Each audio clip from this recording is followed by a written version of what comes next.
کۆنفرانسە تایبەتە بە پەرەپێدانی خوێندن و ڕاهێنانی پزیشکی لە هەرێمی کوردستان. خۆتان دەزانن ئێمە لە کوردستانە لە ئێستادا 4 کۆلێجی پزیشکیمان هەیە لە زانکۆکانی سلێمانی، هەولێر، دووهۆک و کۆیە.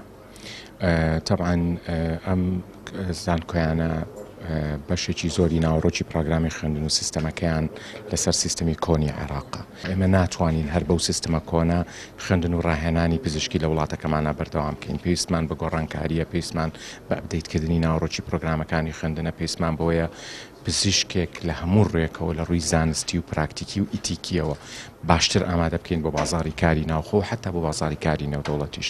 و هەروەها پزیشکەکانمان بە جۆرێک ئامادە بکەین بۆ ئەوی بتوانن ببنە بەشێک لە گۆڕانکاری ڕیشەیی لە سیستەمی تەندروستی لە وڵاتەکەمانە. ئێمە ئەمڕۆ گفتوگۆ دەربارەی ئەواکەین و هەندێک لە زانکۆکان گۆڕانکاریان کردووە لە سیستەمی خوێندنیانە. کۆلێجی پزیشکی زانکۆی هەولێری پزیشکی 4 ساڵە خستێتە بواری جێبەجێکردنەوە، بەڵام ئێمە وەکو تێستێک سەیری دەکەین بۆی لە ئەزمموی ئەوانە سوود وەربگرین، دوایش تەبعاً دەیگوازینەوە بۆ هەموو زانکۆکانی کوردستان.